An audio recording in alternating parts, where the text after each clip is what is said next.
Some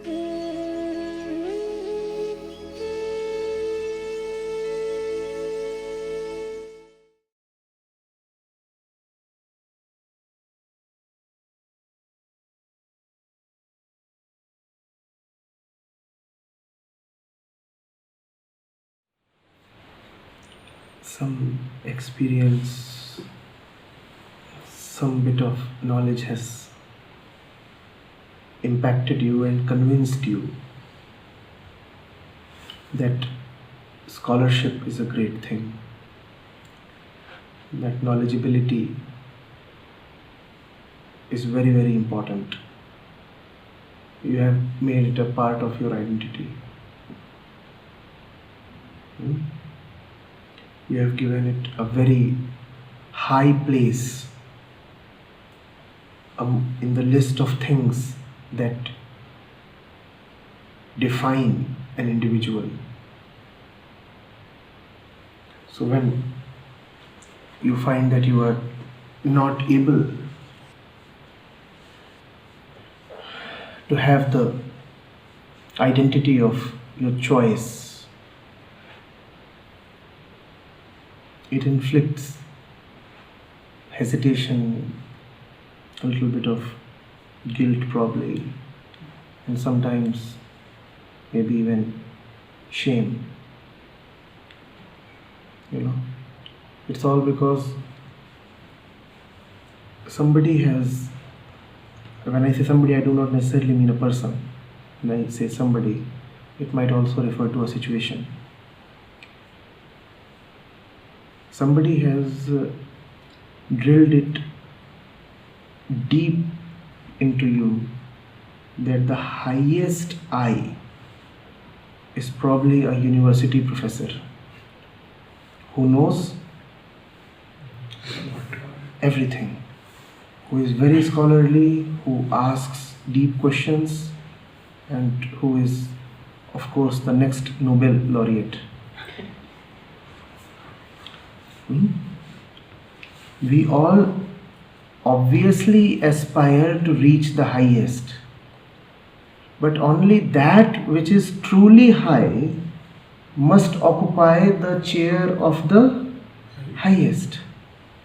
Mentally, you have given away that chair to a university professor, or might be the head of some research laboratory. So you have become very deeply reverential to the word profound.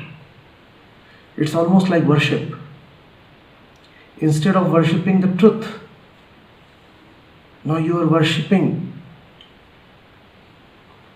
scholarliness. You are worshipping knowledgeability. It's great to worship. It's great to bow down. It's great to aspire to be the highest. But worship only the one worthy of being worshipped. Bow down and surrender only to the highest.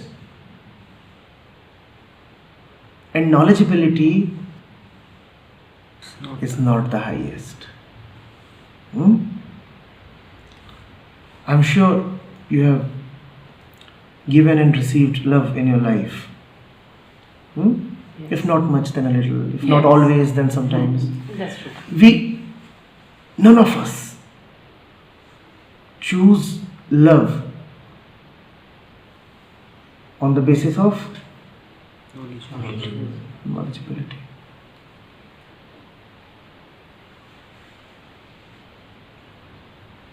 Any given day, if you are given a choice, what would you rather want? Love or knowledge? Love. So what's this insistence on asking the right question and appearing right to an audience? It's almost like, the little girl who wants to be right in the eyes of the teacher, class 5, and she wants to raise her hand and ask what that little jingle was all about, but she can't because she wants to remain 5-star. In the lower grades, they do not give marks. I don't know how it's now, but in my time, they wouldn't give marks. They would give stars, and we would all aspire to get 5 stars.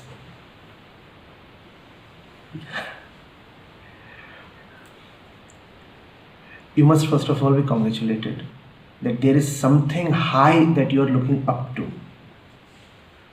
But now that you are looking up to something, why not look up to the highest? Why stop in between? If you stop somewhere in between, it's almost like mediocrity. Is it not? If you go shopping and everything is available and there is no resource crunch, everything is freely available, why would you stop at something lower than the highest? Either don't shop at all, or if you're shopping, go for the highest.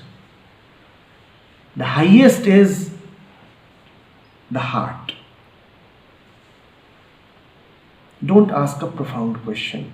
Ask a heartfelt question. And by the way, that is also the best definition of profound. That which comes from the heart. Do not bother about how the question sounds. Bother about where the question is coming from. The question, let it sound absolutely silly. You should be concerned about where it is coming from. If you could sit through one of the sessions we have daily here, you would find me really appreciating, encouraging some many silly questions. I even feel like hugging some of those who ask the silliest questions. And then there are those who ask profound questions. And often what do they get from me? No. Profound answers.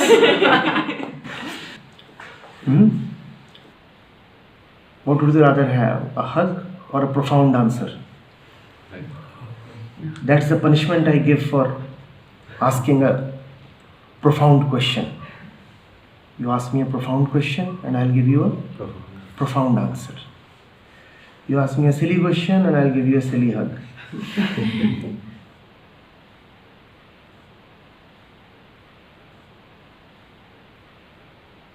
The highest is not this. The highest is this. Make sure there is honesty in your expression. If it's honest, it is already beautiful. You don't need to cross-check any further. Just ascertain one thing, that you are honest. And what is honesty? That which is here must come out as it is. Do not dilute it for the sake of your personality.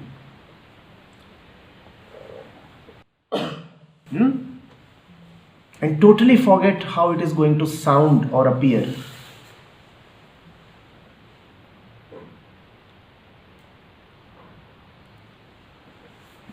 If I start wondering about how I might be appearing to my audiences, speaking will become a very tiring thing. I am able to speak for long only because I don't have to keep an eye on myself. I don't check myself, I don't verify. I just don't bother to keep spying on myself. What did you just say? Was it profound enough? Who bothers? I felt like saying, so I said. Is it profound? I don't know.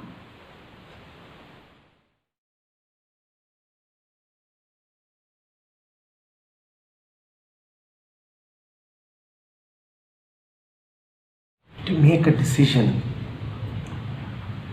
first of all, the criteria of decision making should be certain. I want to decide what to eat. That depends on what my criteria are.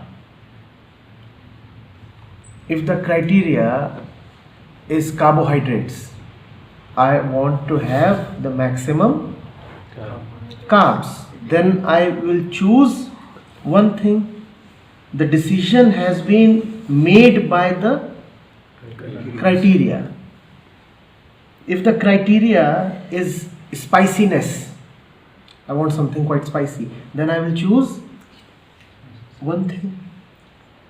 If the criteria is calories, then I'll choose one thing. When it comes to decision making in life, the criteria have to be truth and freedom. Whenever you have to make a decision, ask yourself,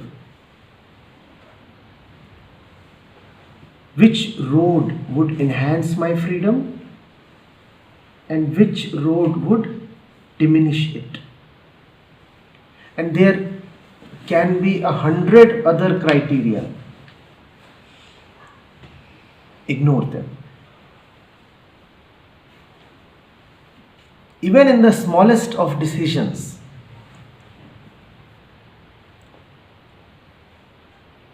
keep freedom and realization as the criteria. It would be then very easy to decide.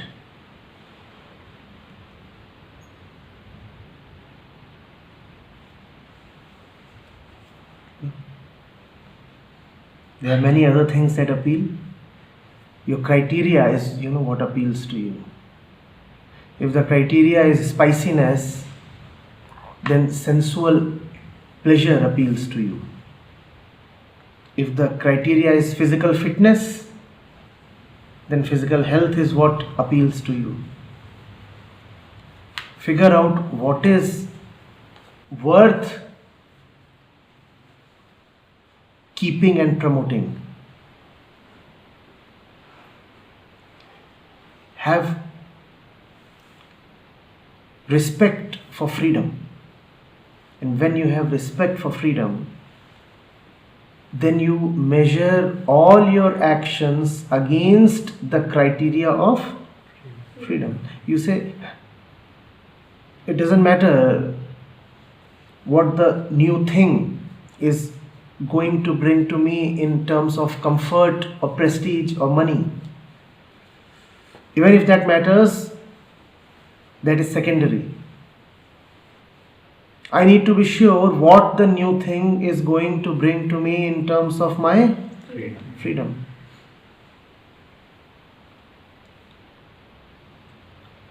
Challenge your patterns and limitations. That's what freedom is, no? And then decision making is obvious. Decision making is a very confusing job if your criteria are either not stable or not high enough. In both the situations, you will keep coming up with jumbled decisions. Your criteria have to be both stable and worthy enough. I said freedom is one such criteria. Love could be another. And they are one. There is no competition between freedom and love.